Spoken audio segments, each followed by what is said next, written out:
Ladies and gentlemen, welcome back to PlayView. The name's gurvmlk and I'll be your host as we dive into the world of Death Duel for the Sega Genesis. According to the Intergalactic Council's ruling XX773.B, Section 8, in the year 2140 AD, all intergalactic disputes must be settled by duel to the death.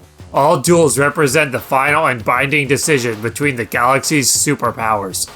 You represent the Federation's greatest hope of winning the war against its enemies to regain control of the intergalactic traffic lanes throughout the universe. You operate a land-based, artificially intelligent, dynamic composition A7 Trinity Rote cyborg. In a recent incident, the other 9 galactic superpowers seized control of the intergalactic flight paths. The loss of control over these passages has severely damaged the Federation's commerce and food supply, and subjected your spaceways to cruel and merciless pirates controlled by the other 9 superpowers. The Federation's future and very existence rest in the duel challenge. So they have chosen the best, you, Barrett Jade, to duel the Super 9's merciless and ruthless warriors. You must win each duel in order to rescue the Federation from its accelerating plunge into the dark, abysmal grasp of the Super 9. Do not simply hold down the fire button and blast away. If you do, you will not be successful. Death Duel is not a shooter. Get to know how your targeting system works and learn to select the proper weapons from the weapons shop. No 2 weapons or opponents are the same. A good warrior studies the I couldn't finish. Press any button to start. So this is an interesting little game for the Sega Genesis that I've never beaten this game, so this is not going to be a full playthrough. This is just going to be a quick one-off, just a little thing that I thought would be interesting to try out. So there's our first opponent, Shanox Moisail. There's his statistics. They don't really mean a whole lot, like age, what's that matter, rate, just a bunch of information. I don't even know how much strength and agility really matter in regards to how much damage they deal to you, or how quickly they move about. Prepare to duel!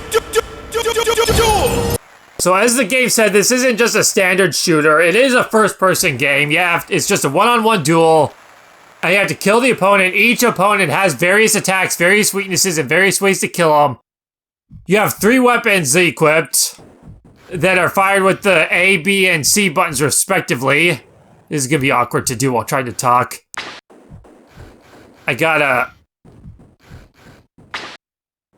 been a while, so I'm a little rusty, so I don't even know, so I'm not gonna get very far. You have limited ammunition and limited time, and if either of those run out, you lose. And this guy is just really taking advantage of things right now and really just running around. I'd like to get rid of his legs, but I keep missing. There we go. Got a leg, got an arm, got his head, but we gotta take out his neck to kill him. And I believe you have to take out his head before you can take out his neck. So like I said, all the enemies have various weaknesses and patterns that you have to deal with in order to defeat him. You can't just shoot him and do damage until they die. That's not really how the game works. Now we have a bonus stage. We have to get enough points to qualify. And also the points we get amounts to money that we can use at the shop to repair ourselves and arm ourselves for the next battle. And that's where a lot of the strategy and knowledge of the game comes in. You really have to know which weapons to buy for which battles, how much ammunition you'll need so you don't waste money, so you can save up for future fights. Also, if you know exactly which enemy to kill last in this, you can get a little bit of extra money because once you hit the qualify, the bonus game ends, which I wish that it kept going so you could get more money. Especially because I feel like the money is a little bit tight, and that's one of the bigger problems with the game. This is not a game you'll beat your first time. You really have to know the enemies, know the weapons, know how to spend your money and how to save your money, as well as minimize damage during fights, so you can save money in that front. So in the corner there is showing how much money it will cost us to do our repairs. We have 23,000 currently. Cheap shots missiles, so that means that the missiles are half off, so I'll probably buy some of those. You can buy up to 3 units, it looks like, of a weapon. And each unit gives you a certain amount of ammo. The game doesn't show you how much ammo each gives, though. I'll buy a couple machine guns there. Each spot has to have something, so I think I might just do that. One of the problems is if you lose, you can't if you lose, you can't go back and change your stuff, so you can just screw yourself if you don't choose the right armaments. I'm just gonna go for this. I believe I can beat this guy with just 3 machine guns, but it's been a while. And I feel like that's kind of something you probably want to do. I mean, don't take my word for it. I've never beaten this game. I'm gonna skip on the repairs. I've never beaten this game, so I don't have any strats to get all the way through. I've gotten far. It's one of those games where it's really short but difficult, so you're going to be playing the game over and over again because of the difficulty trying to get through it. Let's see if I can take out this guy's guns now. Alright, I don't have as much ammo as I hoped I would.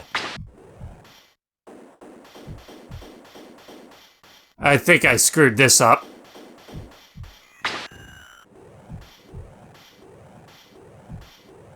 Yeah, I don't know if I have the ammo to beat this guy. I misremembered wrong. I feel like I've done this before with just one set of each machine gun, so I figured this would be fine, but I guess I must be remembering wrong. It's probably been a year or two since I last played this game. But that will give me the chance to kind of talk about some things, because one thing I wanted to bring up about this game, and it's one of the most memorable things about this game also. This guy's just running to the side, but if you press the start button, you can switch to free aim mode, which prevents you from moving, but you can now aim your gun freely to target without moving. He just killed me. So if the enemy gets to the edge of the screen, or if you just want a free aim without moving the screen around, you use the start button to switch that around. I don't think I'm gonna waste this wimp with these armaments, but we'll see. I won't if I keep missing. I don't want to take his legs out while he's behind that wall. I don't think I need to take the guns out to kill him, so maybe that's something I can... I'm just gonna try going for the head, see if I can just take that out. I don't know if I can destroy the head, though, before I destroy the tail. Doesn't look like it's working. I think I have to take the tail out first, and I just don't know if I have the ammo for that. Well, we're not gonna be seeing much of this game, it looks like.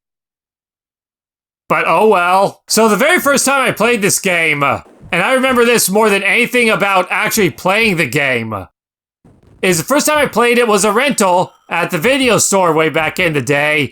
And this game stood out back then because it's a game that has a rating before the rating system existed. This game came out before the ESRB was rating things. And despite that, on the back of the box, it straight up says that this game is not recommended for people ages 13 and under.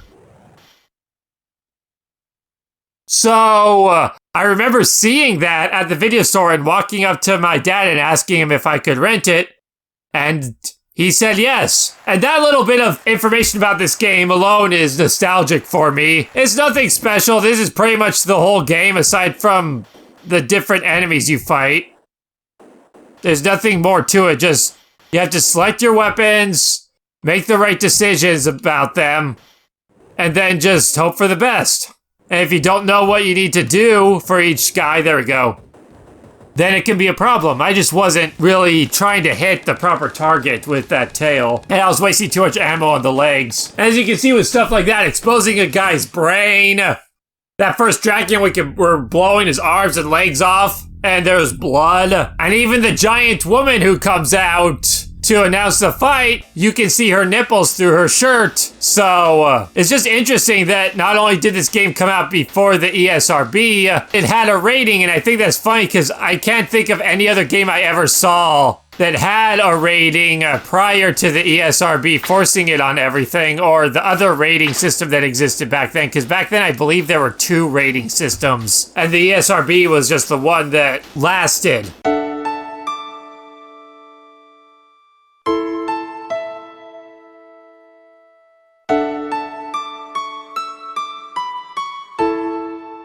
Cracks Zarkton.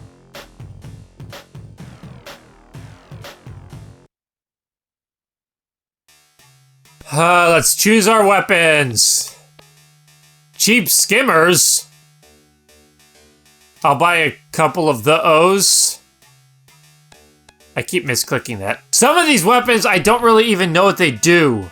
First of all, what the heck's the difference between a grenade and a lob grenade? Aren't grenades things you'd lob anyway?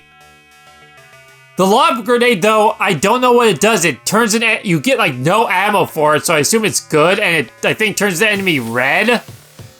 But I don't know what that red effect means. The slow-mo cloud turns them blue and makes them move slower. That's pretty obvious, but I don't know what the lob grenade does. And I think I've even looked online before and seen people that, and even seen like a FAQ online where the person's just like, I don't know what this weapon does.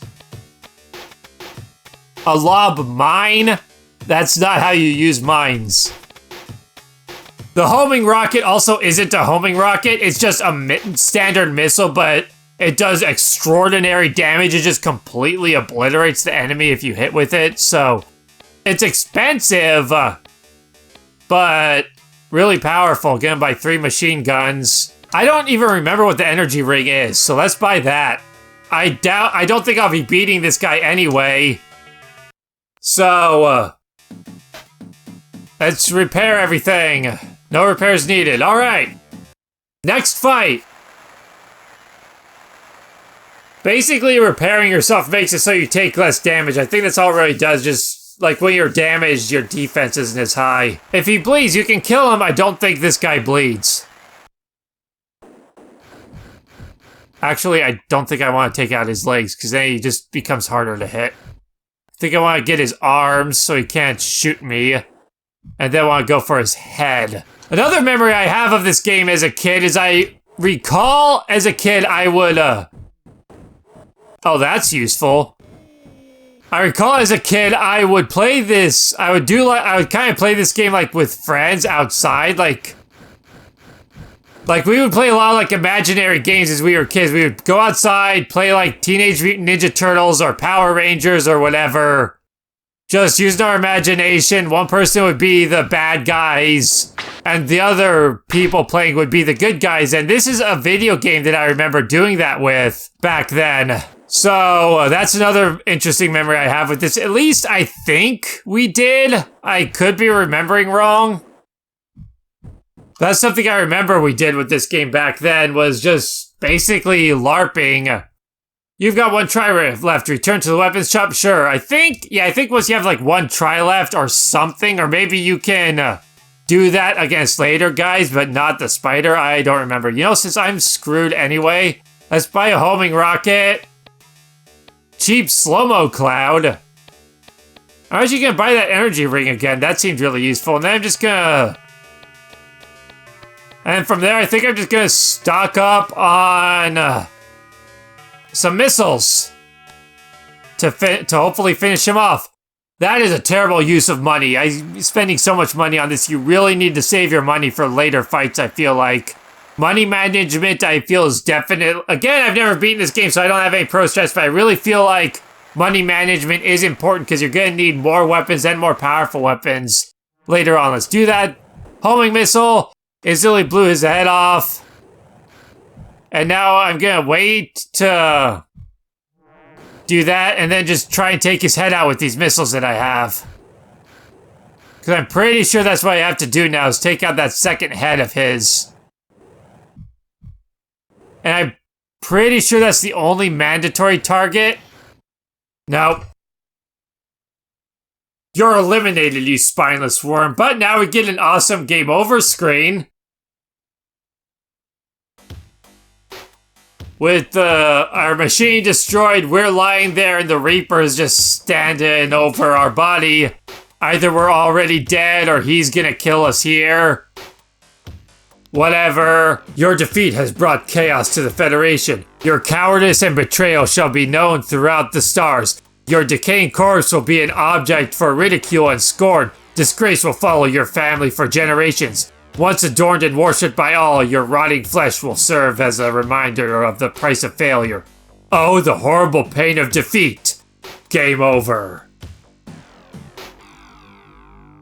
So that was Death Duel. I felt like I would have more to say about this game, but then as it started up, I just found myself having nothing really to say about it. There's not really a whole lot to the game, and that's basically it. I'm not gonna try again. This is just gonna be a real short episode, because I wanted to record this game at some point. Because even though I never beat the game, I never have owned it until recently. I picked it up finally like 4 or 5 years ago, something like that, but I rented it a few times, so it's a weirdly nostalgic game for me, even if a lot of that nostalgia comes from that experience of first renting the game, looking at the box, seeing that label on the back that says that it's recommended for only people 13 and up, and getting permission to rent it nonetheless, which was interesting also because back then usually I only had to ask permission for like fighting games. So there's Death Duel. If you enjoyed this episode, be sure to like, comment, and subscribe. If you didn't enjoy this episode, check out some of my other episodes because this is not the best. With that, thanks for watching, and I'll see you next time.